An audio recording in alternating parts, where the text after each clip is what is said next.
رب صبحنا وربحنا وبين عبادك ما تفضحنا. ارزقنا يا رب. يا اسطى عرفان ارزقنا يا كريم. أهلا بحضراتكم. نبدأ بالصلاة على سيدنا محمد صلى الله عليه وسلم وملخص فيلم جديد. أرجو لكم الاستمتاع بالملخص والتعليق عليه، ولا تنسوا الاشتراك في القناة وتفعيل الجرس ليصلكم كل جديد. دمتم في أمان الله. سلام. بيبدأ الفيلم مع رهان هو ماشي زي ما احنا شايفين نازل الملعب، وده البت مايا بتشجعه، والدنيا هايصة وهو لايص وبيلمس كل أصحابه، لكن بيقدروا يمسكوه وبيستخدم قوته. بعد ما يستخدم قوته بيقدر يفوز ويلمس الخط بإيده، وهنا بياخد الكاس ويقوم الاحتفال وبيقرب من حبيبته بيقرب منها اخص عليك. وبعد كده بيصحى من النوم، كان بيفكر، وبعد ما فكر بيلاقي نفسه في كلية بشوري، دي كلية الناس الفقراء. صاحبه بيقول له انت مالك كنت سرحان فيه وبتعمل ايه؟ قال له بقول لك ايه، ابعد عني. قال له مش تنسى مايا بقى؟ قال له لا مش هنساها. وقعد يفتكر في ذكرياته معاها، وهو بيفتكر بيعر بطنه كل ذكرياته معاهم صغيرين لحد ما كبروا وتعادوا على الصداقة والحب والوفاء. لكن للأسف هي راحت في مكان وهو في مكان، وهو بيودعها، وهو هنا بيودعها بيسيب ايديها بتخش هي الكلية بتاعت الناس الأكابر، وهو بيرجع لمكانه وكليته التعبانة كلية بشوري.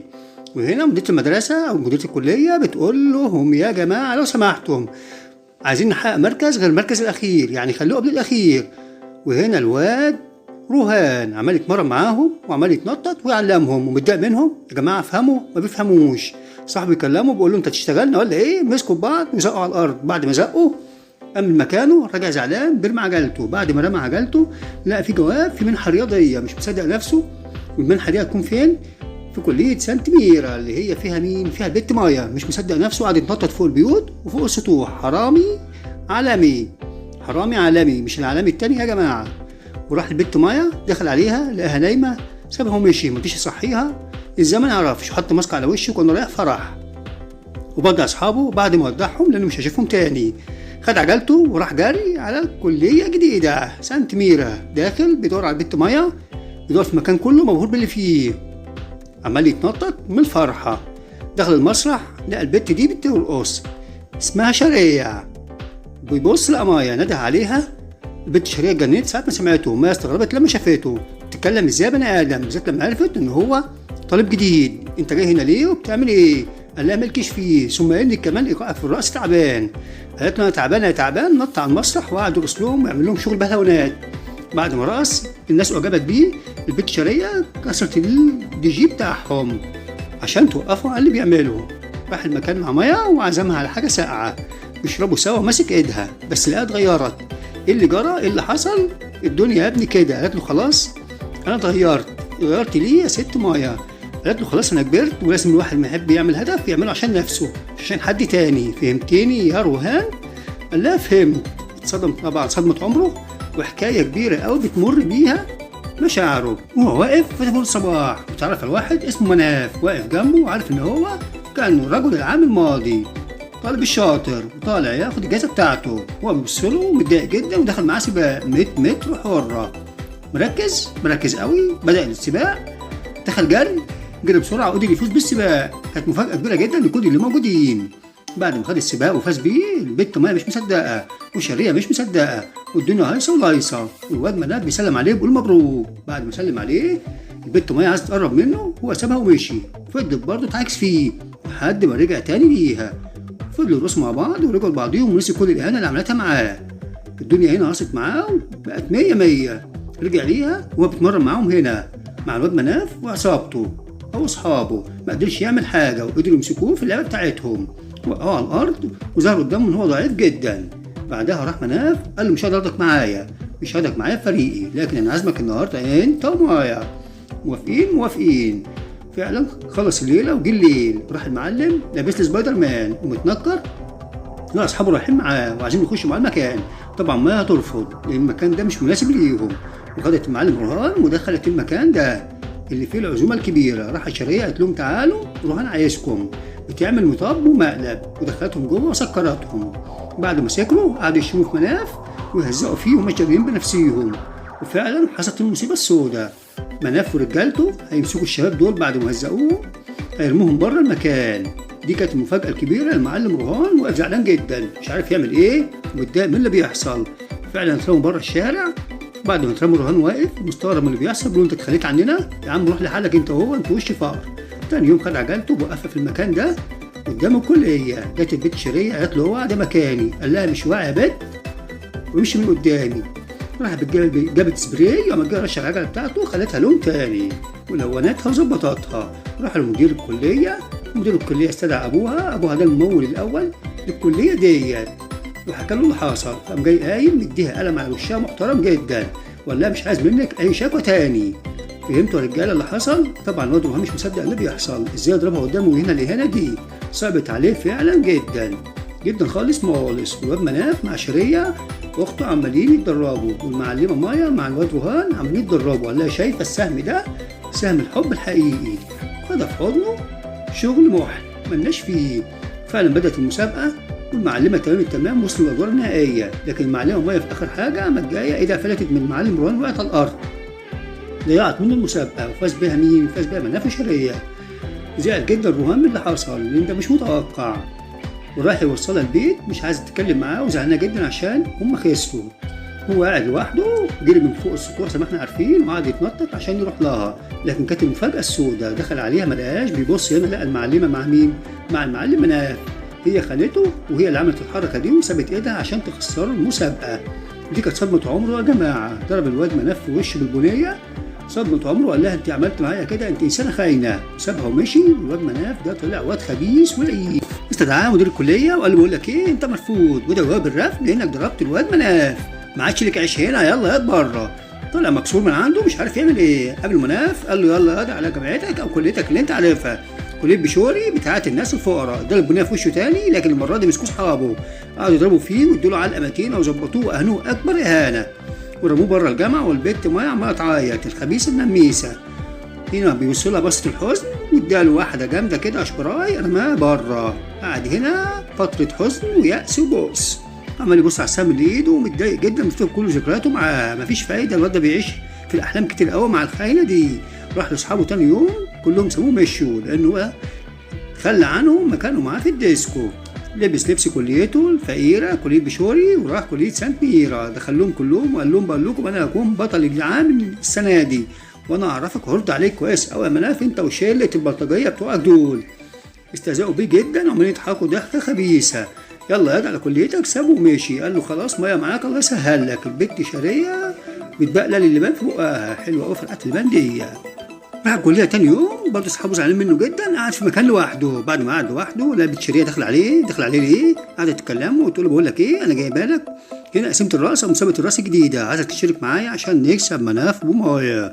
قال لها بص فيها ورماها على الارض بعيدة عني. اصحابه خدوها وقعدوا يتريقوا عليه. قالت لهم خلي بالكم انا اللي عملت المقلب ده كله، وانا اللي قلت لكم رهان عايزكم وما كانش عايزكم ولا حاجة، وانا اللي عملت المقلب ده فيكم. هنا عرفوا الحقيقة وزعلوا جدا من نفسيهم وراحوا بالليل الديسكو مع الواد رهان عشان يروحوا شيرية. وقال لها خدي لو عايز تعملي حاجة حقق حلمك لنفسك مش لحد تاني. وافقت على كلامه وهو راجع تاني يوم بالعجلة لا مستنياه، وقالت له موافقة على عملته ولازم نشترك مع بعضينا. بدوا يرقصوا مع بعض ويخشوا مع بعض في قصة كده ملناش فيها. وهنا بتحتفل بعيد ميلادها لوحدها. نكتشف بقى ان هي قاعدة لوحدها كده ومنعزلة وكل الناس بتبعد عنها من اعمالها. من اعمالكم سلوتها عليكم. راحت هنا الرهان لقيته عامل لها عيد ميلاد كبير جدا وكل الناس حواليها وحاسس بأسرة جديدة. لا يلا يا قطة ايه رأيك في الحفلة دي؟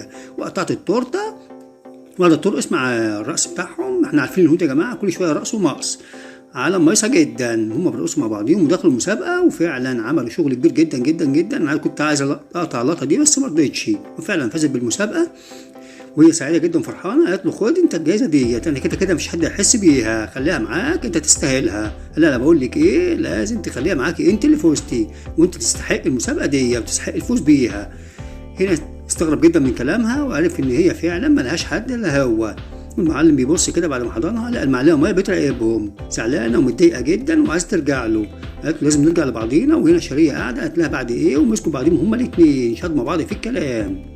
وبعد الشده دي البت شيرية مش عايزه تسكت، رمت عليها الشاي وقعتوا عليها ومايا زعلت جدا. وهنا رهان قال لها لو سمحتي يا شيرية سيبينا لوحدنا ومشاها ولا حقك عليا يا مايا. قلبه حن ورق وزق. وهي روحت البت شيرية البيت زعلانه جدا وقاعده لوحدها ومتضايقه جدا من اللي حصل. وهنا قاعده مع ابوه على الفطار الصبح، دخل الواد روهان المكان ودخلهم من على السفره واداها جايزتها، مش عارف دخل ازاي. وقال له بنتك حققت الجايزه ديت في المسابقه، تستحق منك التكريم.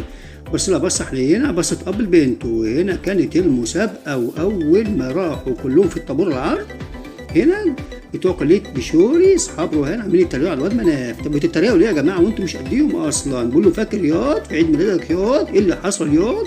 فمسكوهم ادوهم علقه بره في الشارع وقعدوا يجروا وراهم، وهم بيجروا بتوع بشوري عشان يداروا منهم من العلقه، لكن مسكوهم ضربوهم. والواد اشيك عمال يضرب فيهم، قام جاي ماسك مناف ضربه. هنا عرف الواد روهان اللي حصل، فقعد يجري عشان يلحقهم، وجواه طاقة الدمار الشامل يا جماعة. فعلا جري وقام جاي ماسكهم عشان يخلص منهم اللي عملوه في اصحابه، قعد يضرب فيهم شمال ويمين وفوق وتحت بالطول والعرض. فعلا ادوهم علقة متينة جدا عشان يخلص طاره. وهنا جاله مناف قال له انت فاكر نفسك حاجة؟ مسكوا يضربوا بعضيهم وقعدوا يضربوا بعض شوية، لكن المعلم روهان مسكوا دغدغه واداله علقة وخلص كل الغل اللي جواه. وهنا راح الواد ابشيك وهو في المستشفى، راحت لهم البنت شريه وقالت له ما حقك عليا، واتمنى لكم حياه سعيده وتفضلوا بوكيه الورد ده يا جماعه، وانسوا اللي انا عملته، وايدك عامله ايه من الشاي يا بنت يا مايا، واتمنى لكم حياه سعيده يا جماعه، سلام. بنت طيبه جدا يا خال. وهنا العيال بتوع بشوري كليه بشوري عاملين يتدربوا ويتمرنوا عشان يعملوا شغل كبير في المسابقه. فعلا اول مره يعملوا كده عشان يحققوا حاجه وحلمهم في المسابقه دي باي مركز. اول يوم في المسابقه بدات الدنيا والجماعه بتوع بشوري دول واقفين مستنيين. هنا في السباق، اول سباق المعلم روهان بيجري، لكن مناف قدر يفوز بيه وبيضحك عليه، دي كانت مشكله واول صدمه ليهم. تاني سباق برضه مناف 400 متر كسب وبيضحك عليه. جينا بقى ل 800 متر، المعلم روهان مفيش قدامه فرصه اللي هي دي عشان يكسب، اتعلم الغلط وفعلا قدر يكسب الواد مناف. شوف يا جماعه البصه الجامده دي، بيبصوا له بصه رهيبه. فضل هنا روهان يكسب السباق. بعد ما كسب السباق بدات الدنيا بقى وبدات المسابقات وبدات الحكايه والروايه، والمعلم روهان عمال يحقق بطولات وانجازات. تاني يوم والدنيا هايصه ولايصه، دخلوا الجماعه بتوع كليه بشوري دول اصحاب روهان حالتهم تيم مش عارفين يعملوا اي حاجه وبيتغلبوا، كل ما يخش مسابقه يتغلبوا وحالتهم وحشه جدا.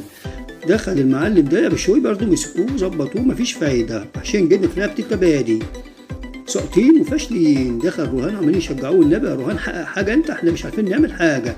فعلا بدا يفوز باول نقطه، برافو عليك. بداوا هم بعد كده يتحمسوا، بداوا يعملوا بعض الانجازات، بداوا يدوا الحس معاهم ويكسبوا بعض النقاط شويه عشان يحققوا حاجه من حلمهم. وهنا مايا فرحانه جدا وسعيده، والبنت شاريه بتراقبه من بعيد وحزينه جدا ان هو بعد عنها.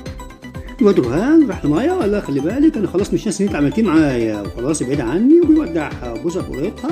وده اخر يوم في المسابقه، بيجري ويدور على بنت شريه لحد ما راح المسرح لقاها مستنيه هناك، بتقول له انت عايز مني ايه؟ ما تبعد عني بقى، كفايه اللي عملته معايا.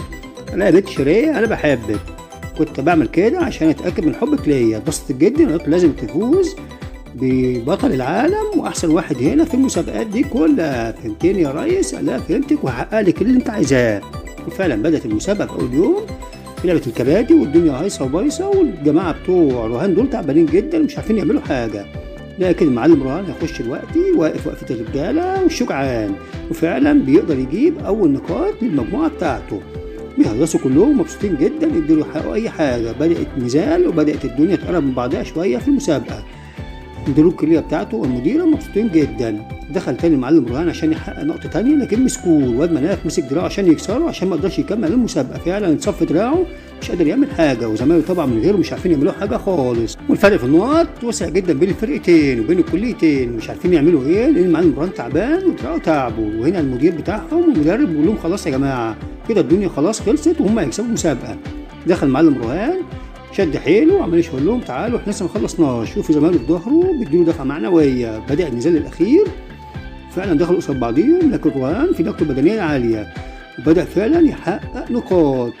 النقط هنا بدات تقرب من بعضيها، لكن فرقه الكبادي فرق عنهم 7. في لعبه الكبادي دي فرقين عنهم 7 نقاط، سانتا ماريا اعلى. وهنا المعلم روهان داخل وسطيهم مش عارف يعمل ايه، كلهم واقفين حواليه، لكن فعلا قدر يحقق ان هو يلمسهم كلهم عشان يحقق 8 نقاط الفرق. لكن مسكوه كتروا عليه ومسكينه جامد قوي. افتكر بقى كل مقاسي حياته اللي مرت بيه عشان يقدر يكسب حاجه. فعلا اتغاظ واتماظ وقام جاي حاطط ايده على الخط وقدر يكسب المسابقه. شغل هند عالمي يا جماعه لاعلى مستوى. بعد ما كسب المسابقه كلهم بيجروا عليه، وبنت شريه جريت في حضنه ومبسوطه منه جدا. ماريا زعلانة والبت مايا زعلانة جدا من اللي حصل، وخدوا فعلا كاس البطولة، أول كاس يحققوه في حياتهم. والمعلم رهان دخل هنا خد أحسن واحد وأحسن لاعب في البطولة وبطل العام فعلا. هنا انتهى الفيلم. أرجو أن تكونوا قد استمتعتم بالملخص والتعليق عليه، ولا تنسوا الاشتراك في القناة وتفعيل الجرس ليصلكم كل جديد. دمتم في أمان الله. باي يا بشر، وفعلوا الجرس.